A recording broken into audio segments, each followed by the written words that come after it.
खोला कामरुप जिल्लानि खौसेथि बर' सुबुं आफादनि बोसोरारि जथुम्माखौ दिनै सानसेनि मेहेरगोनां हाबाफारिजों खुंफुंदों। दिनै खोला कामरुप जिल्लानि खौसेथि बर' सुबुं आफादनि बोसोरारि जथुम्माया मोजाङै जानानै थांबाय। बे हाबाफारिनि थान्दैमेलखौ बेखेवनानै होयो खौसेथि बर' सुबुं आफादनि आफादगिरि मनरन्जन बसुमतारिया आरो हाबाफारियावनो खौसेथि बर' सुबुं आफादनि गाहाय नेहाथारि पीताम्बर ब्रह्मआबो बाहागो लायो। खोला कामरुप जिल्लानि खौसेथि बर' सुबुं आफादनि आफादगिरि रहेश्वर दैमारि आरो नेहाथारि देबजित बर' बिथांमोनाबो बे हाबाफारियाव बाहागो लायो। बे हाबाफारियावनो खोला कामरुप जिल्लानि बेन्दोङाव गोग्लैनाय मोनद' दख'राफोरनि थान्दै बिथांमोनखौ लानानै माखासे गोनां आयदाफारियाफोरखौ लानानै सावरायजायो होननानै खौसेथि बर' सुबुं आफादनि गाहाय नेहाथारि पीताम्बर ब्रह्मआ खौरांगिरिनि सिगाङाव फोरमायो।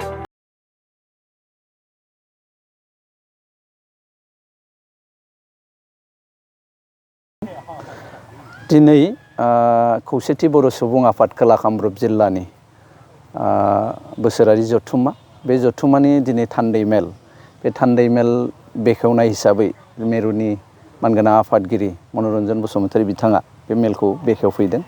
बेयाव जोङो मेरु खौसेथि बर' सुबुं आफादनिफ्राय जोङो बाहागो लादों। बाहागो लानानै खोला कामरुप जिल्ला खौसेथि बर' सुबुं आफादनि बेन्दोङाव गोलैनाय दा 6था दख'रा आफाद बे आफादनि जि थान्दै बिथांमोनजों जोङो सावरायदों। बिभिन्न बाथ्राखौ बिथांमोना सांगठनिकआनो जा बा सामाजिकआनो जा राजनैतिकआनो जा गासैबो आयदानि सायाव बिथांमोना सावरायगोन। दसे उनाव जोङो मोन्थिदों जे खोला कामरुप जिल्ला खौसेथि बर' सुबुं आफादनि दिनै टार्मिनेटिं सेसन दसे उनाव बिथांमोनहा थान्दै मेलनि जोहै मोनसे गोदान आफाद खोला कामरुप जिल्ला कमिटिया दानानै लागोन। जोङो आसा खालामदों मेरु आफाद हिसाबै जे खोला कामरुप खौसेथि बर' सुबुं आफादा दिनैनि जि दसे उनाव दानो गोनां जि गोदान आफाद बे गोदान आफादा खोब गोख्रों मावथि बिथांमोनहा लाबोथों आरो मोनथों। दा बिथांमोननि जोहै जों खौसेथि बर' सुबुं आफादनि खोला कामरुप जिल्लायाव गोख्रोङै खामानि मावनो हागोन जों बेखौ मिजिंथियो। दिनै बे नोंथांमोननि चेनेलनि गेजेरजों मोनसे बाथ्राखौ जों फोरमायबावनो नागिरदों। जिहेथु फैगौ 2023 मायथाइनि जानुवारिनि 5, 6 आरो 7 बे सानथामनि हाबाफारिजों खौसेथि बर' सुबुं आफाद मेरुनि जोंहा बोसोरारि जथुम्माया जानो थांगासिनो दङ।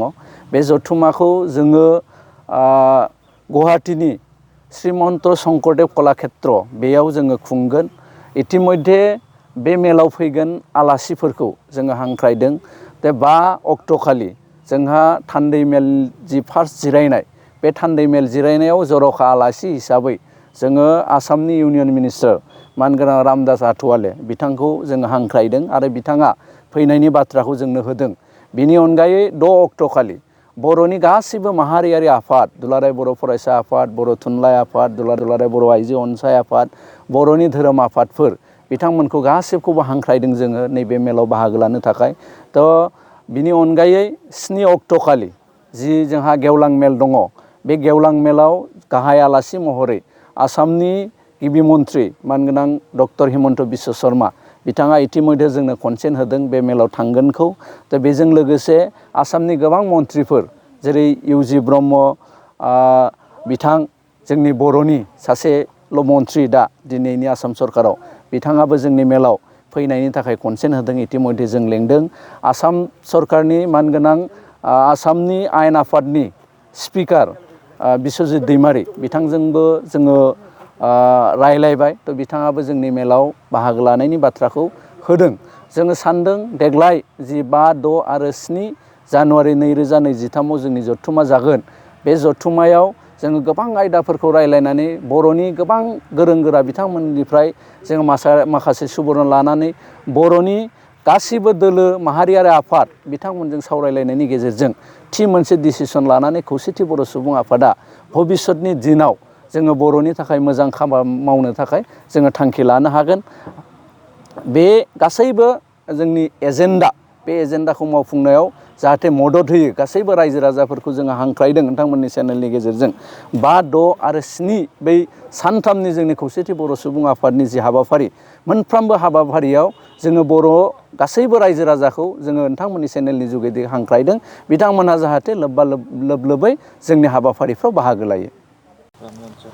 আজি আমাৰ ৰাণীত অৱস্থিত বাহুপাৰাত বড়ো সাহিত্য সভাৰ কাৰ্যালয়ত আমাৰ দক্ষিণ কামৰূপ জিলা সমিতিৰ দ্বিতীয় বাৰ্ষিক যি কাৰ্যকাল সেই সমাপ্ত হোৱাৰ পৰিপ্ৰেক্ষিতত আমি দক্ষিণ কামৰূপ জিলা সমিতিয়ে আজি ইয়াত অভিৱৰ্তন অনুষ্ঠিত কৰিছোঁ আৰু এই অভিৱৰ্তনত আমাৰ মূল উদ্দেশ্য হিচাপে ৰাখিছোঁ আমি যিহেতু আমাৰ 2 বছৰীয়া কাৰ্যকাল শেষ হৈছে এই সভাত আমি পুৰণি সমিতি ভংগ আৰু নতুন সমিতি গঠন কৰিছোঁ আজি লগতে আমি আমাৰ এই সভাত উপস্থিত আছে আমাৰ কেন্দ্ৰীয় সমিতিৰ প্ৰেছিডেণ্ট ছেক্ৰেটাৰী আৰু এছিষ্টেণ্ট ছেক্ৰেটাৰী ডাঙৰীয়া আৰু আমি তেওঁলোকৰ লগত ভাৱ বিনিময় কৰিছোঁ লগতে আমাৰ উদ্দেশ্য আমি প্ৰকাশ কৰিছোঁ যে আমি সংযুক্ত বড়ো গণমঞ্চই আমাৰ দক্ষিণ কামৰূপ জিলাৰ অন্তৰ্গত যিমানবোৰ আমাৰ বড়ো মানুহ বড়ো গাঁও আছে এই সকলোৰে কাৰণে আমি ৰাজনৈতিক অৰ্থনৈতিক সামাজিক আৰু সাংস্কৃতিক দিশত যাতে আমি সকলোৱে আগবাঢ়ি যাওঁ খেলা ধূলাৰ ক্ষেত্ৰতো যাতে আমি আগবাঢ়ি যাওঁ এই ক্ষেত্ৰত আমি বেছি গুৰুত্ব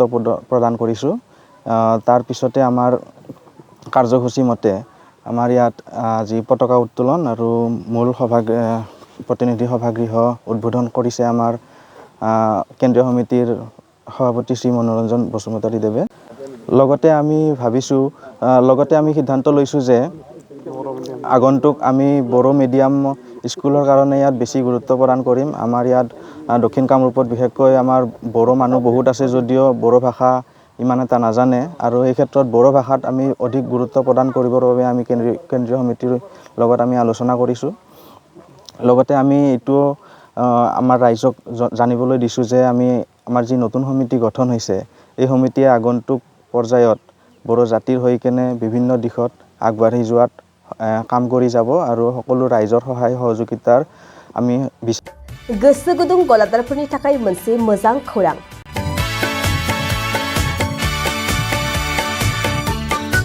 अदालगुरिनि रौता सारियालियाव खुंनो लानाय मिरु एबसुनि 50 बोसोरसालिया जथुमायाव एक्जिबिशननि थाखाय गलादारफोरनिसिम जर'खा फोसावनाय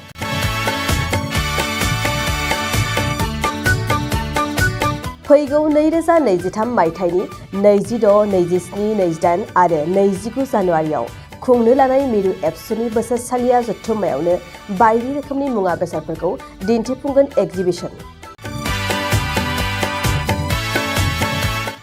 बे एक्जिबिशनावनो आबादारि हेन्डलुम टेक्सटाइल फिचारि आरो हारिमु बायदि बायदि आयदाफोरखौ दिन्थिफुंनो थांखि लादों बानजाय आफादा बेनिखायनो गोसो गुदुं सुबुं एबा गलादारफोरा एक्जिबिशनाव गला हाफैनो हागोन आरो गला होनायनि सोमोन्दै आबुं बाथ्राखौ मिथिनोब्ला नैबे मबाइल नम्बर 9365245137 आव थोंजों सुलाद लानो हागोन